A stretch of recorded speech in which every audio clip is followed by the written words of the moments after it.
This is the Untold Italy travel podcast, and you're listening to episode number 200.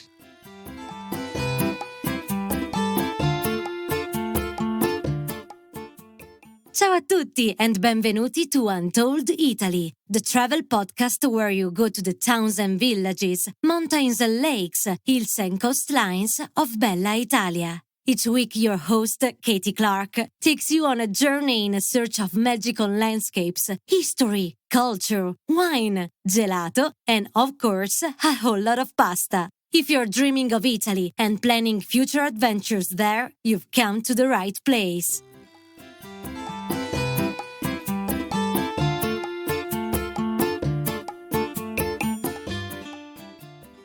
Ciao, buongiorno everyone. Can you believe that today is our 200th episode of Untold Italy? Hooray, pop the Prosecco. I'm actually pinching myself because I had no idea that when I started this journey back at the end of 2019 that it would still be going to this day. So to celebrate, I'm going to tell you all about Italian chocolate, my favourite brands and styles, where to find and taste it, and all the things, because Italians do chocolate very, very well, but somehow it flies under the radar compared with Swiss or Belgian chocolate. I have no idea why. Probably marketing, but we'll get to that later, along with some gift ideas for the upcoming holidays and tips on making the most of the Black Friday sales, as there are always plenty of travel deals on offer. But first, a little background on this podcast and why I'm so proud to reach this milestone of 200 episodes. As I mentioned, the podcast was a little idea hatched with my friend Josie in late 2019. The first episode launched in January 2020, just a few short weeks before COVID and everything that happened around that. And boy, did it happen. And I guess travel abroad was the last thing anyone was thinking of. At that time, Italy was right at the epicenter of the crisis and things really took a very dark turn there. And in fact, in many ways, it was much worse there than many of us experienced in our own countries. Now, it was at that point that I wondered, really, should I continue? But I'm so glad that I did. During those horrible COVID days, we kept recording and beaming our little piece of Italy around the world to anyone who would care to listen. And I know there are many of you who have been with me from the start. And to those people especially, I so appreciate you and your support and being with me through those very, very dark days. Over many weeks and now years, I've talked to countless amazing people, mainly women from around Italy and the world, who all share a passion for Italy. Friendships, collaborations, and partnerships have been formed that are an integral part of my life these days. I'm so thrilled that the podcast inspires the travels of so many people, but also helps support talented people in Italy and their fledgling businesses. So, as you can see, out of big challenges come beautiful things, and I can honestly say this podcast has changed my life, and that's in no small part due to all of you listeners. I know I speak for our whole team here at Untold Italy when I say that we truly appreciate all of you, your positive support and suggestions that are coming in from across the globe. Fun fact, did you know that most of our listeners are from North America? Over 75% actually. So I want to say a big shout out to all of you and a happy g'day to my loyal Aussie listeners. So wherever you are listening from, be it Miami or Melbourne, Mumbai or Marrakesh, it's a pleasure and honour to have you join us, and hopefully for the next 200 episodes as well. Speaking of the team, a big shout out to my podcast crew, Katy and Mark, who keep everything ticking over week on week. Having bootstrapped my way through the early days of the pod on my own, I can honestly say there is no way I would have continued without this dream team. Grazie mille, guys, you are the best. Big thanks also go to Olivia and Andrea, Tyler, Rihanna, Carrie, Doris, Mark, Kristen, Valerie, Elsa and Claire, and our new team members Christy and Nikki for keeping the whole Untold Italy universe spinning. We could not do this without you. Okay, I did promise you some chocolate or cioccolato, and I really don't like to disappoint, especially when it comes to chocolate. So let's jump into my mini guide to Italian chocolate, just in time for end-of-year celebrations of all kinds. Firstly, let's just say Italians are not so good at marketing their fine chocolate. It's a bit like their amazing wine. You know some varieties like Chianti, Prosecco and Barolo, but the average consumer needs to dig quite hard to find out about other varieties. Sure, we all know Nutella or Nutella, depending on where you're from, the delicious chocolate hazelnut spread, and Ferrero Rocher, which are those delicious balls of crunchy, nutty, chocolatey goodness. But I guess most of us scratch our heads when we try to think of any other Italian chocolate brands or experiences. But here's the thing, the Italians do chocolate, like most other things, very, very well. Take a hot chocolate beverage, for example. Where I'm from, and in most places I've tried it around the world, the milk to chocolate ratio is very firmly weighted to the milk side of the equation. In Italy, a proper cioccolato caldo is exactly what it says on the box. Hot chocolate. Very thick, very chocolatey, and there's definitely way more chocolate than milk. My children never say no to a hot chocolate for breakfast in Italy because when you know, you know. If you want a more sophisticated take on hot chocolate, then you'll need to head to the northern region of Piedmont and the capital Turin, or Torino as it's known in Italy. This is the home of the ultimate hot chocolate drink known as biccherin. It's actually not just chocolate, but layers of espresso coffee, hot chocolate, and whipped cream, and it is as decadent as it sounds. Tempting as it may be to mix all these layers together, I was thinking tiramisu obviously with those combinations, but you actually need to drink this drink, biccherin, through the layers. I tried biccherin earlier this year in Piedmont and it was so yummy and the perfect afternoon pick-me-up. And let me tell you, I kept, even on like some serious jet lag, I kept going all afternoon and into the evening thanks to that biccherin. Now, the region of Piedmont is where arguably all the best chocolate in Italy comes from. It's here that you'll find the major factories for Ferrero, who make Nutella and Ferrero Rocher. And that's due to the abundance of hazelnuts growing in the region and also a key ingredient in those sweet treats. Now, there's definitely a time and place in my life for Nutella and Ferrero, but if you want to try a true Italian chocolate delicacy, you'll need to head back into Torino town and visit the atelier of Guido Gobino, where you'll find so many magnificent creations. They are best known for gianduiotto and gianduia, which are basically Nutella on steroids, or very, very seriously good, smooth chocolate blended with hazelnuts. And you can try them all in different flavours, dark, milk, even sort of caramelised one, various different levels of cocoa. And I think I like the milk ones the best because it, like I said, it tastes like Nutella, but an elevated version. Now, only the very best melt-in-the-mouth chocolate is blended with hazelnuts, as I said, to create these delicious little nuggets or ingots they are. They're actually shaped like ingots and they're wrapped in tiny little ingot shapes. And, it's a little bit deceiving because they are small and they pack a big punch, but I do defy you to eat just one of those little morsels because it's absolutely impossible. The creation of these delicious sweets dates back to the Napoleonic era and are definitely fit for a king or queen, which is no doubt who they were made for. Remember your history, Turin was home to the kings and queens of Savoy and the first king of Italy, and no doubt they enjoyed their chocolate very much. Of course, we do stop off at Gobino and learn more about their treasured sweets during our Piedmont tour, which is definitely an experience chocolate lovers will enjoy. You could also do a chocolate crawl of sorts and visit artisan makers with centuries of experience along this area of Torino. Guido Castagna, Peirano and Caffarel are all amazing brands to try when you're in that beautiful city in the north of Italy. The tasting experience and how they wrap your purchases is all part of the extraordinary chocolate time you will have in Turin. I'm really looking forward to going back there one day.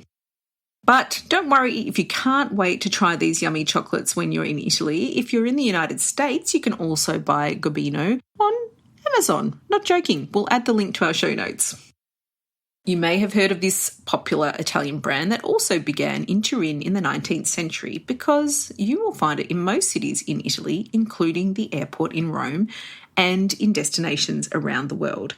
Venchi is famous for chocolate and gelato, and they are, of course, an irresistible combination. While Venchi may not have the artisanal qualities of the other places we mentioned in Turin, it's undeniably excellent quality and hard to resist. I have to admit, I always allow my kids one last Venchi gelato when we depart from Rome. It doesn't really matter what time it is, it's gelato o'clock somewhere in the world, right? And actually, if you have forgotten to buy your last-minute gifts, that's where you should head. Go straight to Venki, get some chocolate and put it in your hand luggage, and you'll be arriving. Well, hopefully the chocolate arrives because you might not be able to resist it, but you will have some gifts if you need some on the way home. Now, heading east from Turin, northern Italy always has chocolate on its mind. I love the old school charm of Zany in Milano, where this beautiful shop is like a historic, beautiful, laid out, delightful packaging and delicious, delicious chocolate that they have in Milan. It's really worth a stop over, and it's near to the Italy store in Milan if you're headed that way. I also love the innovation of Visio Virtù in Venice. Thanks to Monica Cesarato for sharing that one with me. It's, one of those places where it's like a Willy Wonka style experience going into the chocolate shop in Venice. In Genoa, they know chocolate too. There are so many historic sweet stores to explore, but the famous one at Easter time for the very best chocolate eggs in town are to be found at Romeo Viganotti. And chocolate is such a serious business here. They have some very large eggs. I mean, it's quite funny. They have eggs as big as your 2-year-old, and it's slightly frightening as a parent, but obviously the kids quite like that. But you know what? You can also find chocolate in Sicily. Hang on a minute. But Sicily is the home of cannoli and granita. There's no chocolate there. Oh, yes there is. Head on over to the Val di Noto to Modica, where Spanish domination in the 16th century brought Aztec cocoa beans and production methods, to which the Sicilians liberally applied sugar, naturally. In Modica, there was born a truly unique stone-ground and cold-pressed grainy style of chocolate, which is super delicious and very different to its smooth northern cousin.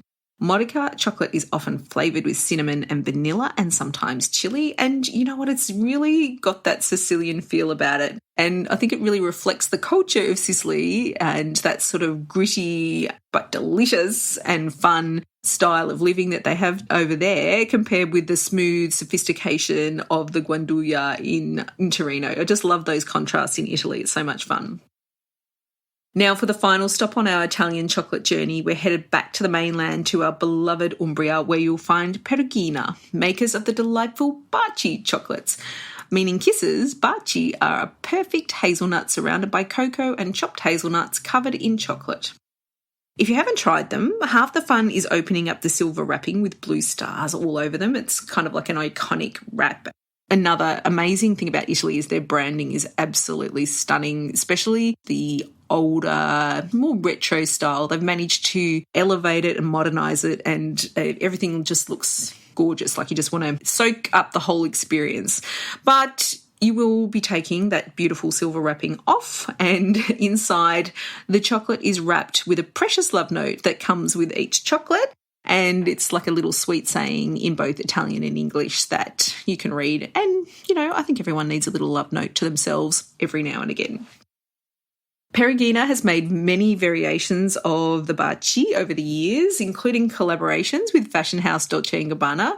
But if you ask me, the dark chocolate original created by Luisa Spagnoli over 100 years ago in 1922 are the very best.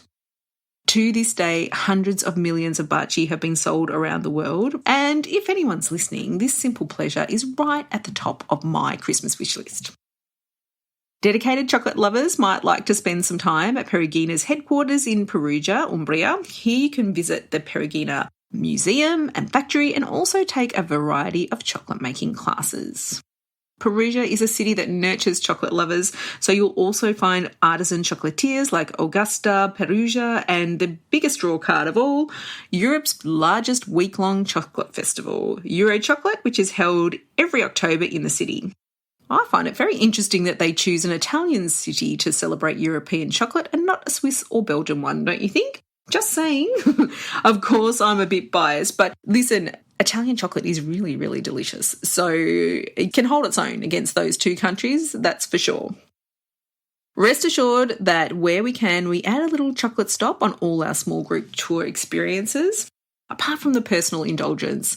And there's absolutely nothing wrong with that. Italian chocolates make great gifts, as I mentioned, and they are the perfect little reminder of Italy.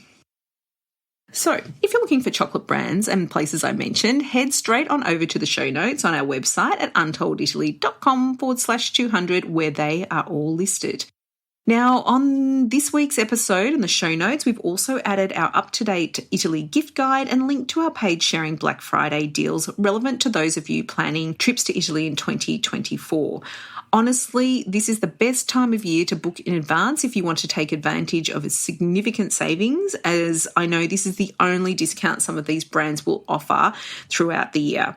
So start thinking about luggage, tours, accommodation and experiences. And if you're ready and can book, you'll find really deep discounts in the upcoming weeks around the Black Friday dates just after Thanksgiving.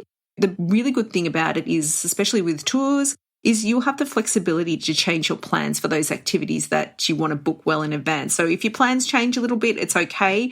They have great cancellation policies and also you can change the date of your travel. So stay tuned on our website at untolditaly.com/Black-Friday, where we keep a track of all the relevant deals so you don't have to sign up to things and wade through your email. Here as well, I mentioned we've got the gift guide, which has a whole heap of books, calendars, items that you can make your own hampers with. There's one thing on there that's really cool, which I really love, which is Uni pizza oven. For all you pizza lovers out there, this is a pretty amazing device that I bought last year when I had COVID, because COVID makes you do some crazy things. But it's been a great addition to our family's cooking repertoire. The pizza's cooking around 90 seconds, and they've got options for charcoal, wood, and even gas. If you've got a gas bottle and you don't have wood or charcoal, you can use that. But I mean, using charcoal and wood gives the most amazing flavour. And you don't, like any Italian pizza, you don't actually need too much on it. You can just put a little bit of tomato sauce and some mozzarella cheese and you'll have a delicious margherita. So that's a Uni pizza oven, which actually also cooks meat. So if for all you really experimental cooks out there and people with a passion for pizza, I would be putting that at the top of your list. They're not actually that cheap, so it might be a family present like ours was last year. So yes, we always like to be helpful, and that's why we create these gift guides and also share the Black Friday deals.